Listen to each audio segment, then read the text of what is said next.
आज की कहानी वसीयत। आज पूरे 1 साल बाद राधिका को माँ बाबूजी के घर सुकून महसूस हो रहा था। घर का हर चीज को छू कर ऐसा लग रहा था जैसे माँ ने उसे अपने आगोश में ले लिया हो। सुबह जब घर के सामने उसकी टैक्सी रुकी थी तो पल भर के लिए उसे ऐसा लगा जैसे माँ अपनी बाहें फैलाए उसके लिए हमेशा की तरह खड़ी है। घर की दीवारें भी जैसे उसे पूछ रही हों, और राधा बिटिया कैसी हो। माँ उसे प्यार से हमेशा राधा ही पुकारती। राधिका शहर के इज्जतदार व्यापारी रमाकांत जी की पुत्री थी। राधिका के 2 भाई अभय और वैभव थे।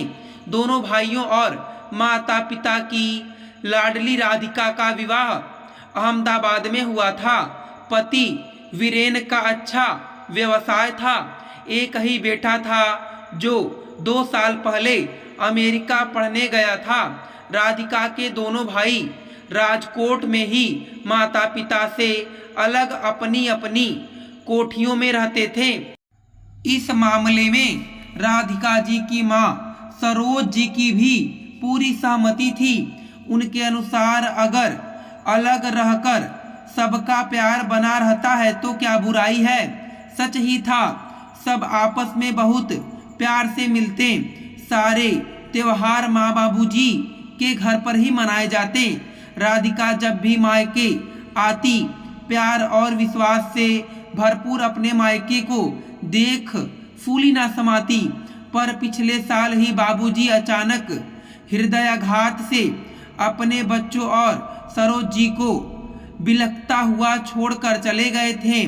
सरोज जी भी यह सदमा बर्दाश्त ना कर सकी और पूरे 1 महीने बाद भी अपने पति के पास चली गईं। राधिका उनके बाद से मायके नहीं गई थी। हालांकि दोनों भाइयों और भाभियों ने उसे बहुत बार कहा आने को, पर उसका मन ही नहीं मानता था। आज पूरे साल भर बाद जब रमाकांत जी की बरसी थी तो राधिका मायके आई थी। कोठी का पूरा रखरखाव रामदीन काका ही करते थे, जो कि पिछले कई सालों से कोठी के पिछले हिस्से में अपने परिवार के साथ रहते थे। माँ बाबूजी का घर आज राधिका को कितना अलग लग रहा था। भाई भाभी ने हालांकि उसे हाथों हाथ लिया और माता पिता की कमी महसूस नहीं होने दी। अगले दिन पंडित जी द्वारा हवन करवाया गया। शहर के कुछ रिश्तेदार और कुछ जानकार भी उपस्थित थे। हवन के बाद भोज आदि से निपटकर जब सब आराम करने लगे, रात को जब सब इकट्ठे बैठे थे तो माँ बाबूजी की बातें होती रहीं। तभी बड़े भाई अभय ने पूछा, वैभव तेरी डीलर से बात हो गई क्या? हाँ भैया, उसने कहा है कि 1-2 पार्टी तो तैयार है, आप बता दो तो कोठी दिखा देते हैं। कौन सी कोठी भैया? राधिका ने उत्सुकता से पूछा। कुछ नहीं, बस हम बाबूजी की कोठी बेचने का सोच रहे हैं, अभय ने जवाब दिया। क्यों बेचना है, क्यों? राधिका को लगा जैसे माँ बाबूजी के जाने के बाद एक और प्यारी चीज उससे दूर होने जा रही थी। कोठी को रख कर भी क्या करेंगे, यहाँ अब महीनों तक आना नहीं होता। अकेले रामदीन के सहारे तो छोड़ा नहीं जा सकता ना। और फिर ऐसे पड़े पड़े तो कोठी खंडहर ही हो जाएगी। इसलिए हम दोनों ने सोचा है इसे बेचने का। वैसे भी बाबूजी कोई वसीयत तो छोड़ नहीं गए, तो हम दोनों को ही सारे फैसले लेने हैं। भाई की बात सुन राधिका का मन का सैला हो गया। तो क्या हुआ? अगर बाबूजी कोई वसीयत नहीं छोड़ गए, पर भाई का यह कहना कि हम दोनों को ही सारे फैसले लेने हैं, कहीं ना कहीं उसे आहत कर गया था। क्या वह बाबूजी की संतान नहीं तो फिर उससे राय क्यों नहीं ले गई? और अगर राय लेते भी तो क्या वह मना कर देती? पर एक बार बात तो करते। यही सोच राधिका का मन कड़वा हो गया। रात को सोते समय राधिका के मन में फिर से वही बातें घर बैठी। 2 साल पहले उसका बेटा अमेरिका पढ़ाई करने चला गया था और पिछले साल ही वीरेन के पार्टनर ने उन्हें धोखा दे दिया था और तब से अब तक उनका व्यापार उस नुकसान से उभर नहीं पाया था।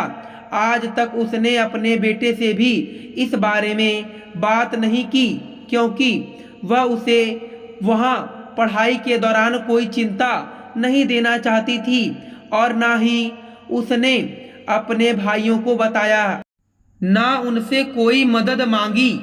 माँ बाबूजी के निधन से दुखी अपने भाइयों को भी वह अपने दुख से और दुखी नहीं करना चाहती थी। पर आज जब कोठी बेचने की बात आई तो भाइयों का उसकी राय ना लेना उसे अच्छा ना लगा। सुबह नाश्ते आदि से निपटे तो कोई व्यक्ति अभय और वैभव से मिलने आया।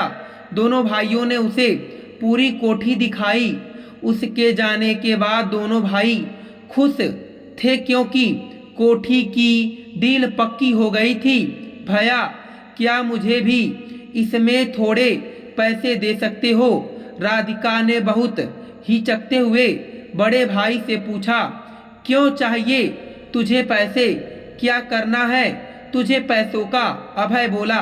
भैया, मैंने तुम्हें बताया नहीं, पर वीरेन के पार्टनर ने उन्हें पिछले साल धोखा दे दिया था और इसलिए वीरेन बहुत परेशान हैं। घर के हालात कुछ ठीक नहीं हैं और अब जब कोठी बिकने की बात है तो मुझे भी अगर थोड़े पैसे मिल जाएंगे तो व्यापार में कुछ सुधार हो जाएगा। वीरेन दिन रात इसी चिंता में डूबे रहते हैं, तभी तो वह यहाँ नहीं आ पाए। मुझे बाबूजी की किसी और संपत्ति में से कुछ नहीं चाहिए, इसी में से मेरा काम हो जाएगा। राधिका बोली। पैसे? कैसे पैसे? बहनों का भी कभी संपत्ति में से कोई हिस्सा हुआ है? तेरा धूमधाम से ब्याह किया, इतना दान दहेज दिया, वो क्या कम था? छोटा भाई तपाक से बोल उठा। राधिका उसके तेवर देख हैरान रह गई थी। उसे लगा जैसे उसने पैसे मांगकर कोई गलती कर दी हो।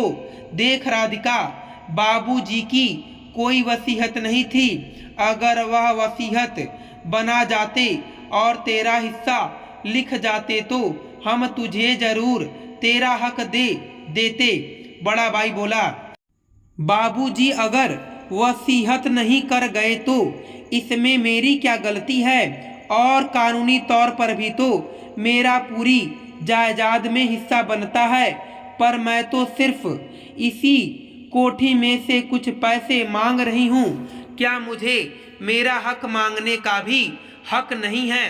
राधिका को भी गुस्सा आ गया था।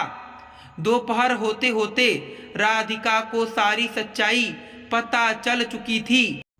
दोनों भाभियों ने भी मुंह फुला लिया था। राधिका ने वहां रहना अब मुनासिब ना समझा। एक बात उसे समझ में आ गई थी कि अगर बेटी को कभी पैसे की जरूरत पड़े तो मायके से उम्मीद करना बेकार है। राधिका ने शाम की बस से ही अहमदाबाद जाने का फैसला कर लिया। उसे किसी ने एक बार भी रुकने के लिए नहीं कहा। राधिका ने जाते समय बड़े भाई से कहा, ठीक है भैया, जैसे आपकी मर्जी, मुझे कोई हिस्सा नहीं लेना। मैंने तो बस वीरेन की परेशानी से परेशान होकर आपको यह सब कह दिया। पर एक बात मैं आपसे और कहना चाहती हूँ। बाबूजी ने वसीयत ना बनाकर गलती की और शायद मैंने अपना हक मांगकर, पर आप गलती ना कर बैठना।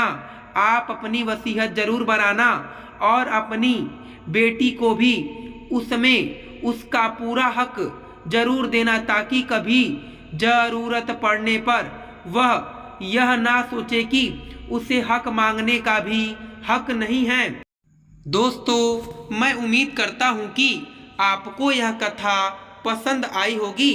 फिर मिलेंगे आपसे अगली कथा में। आप सभी का धन्यवाद।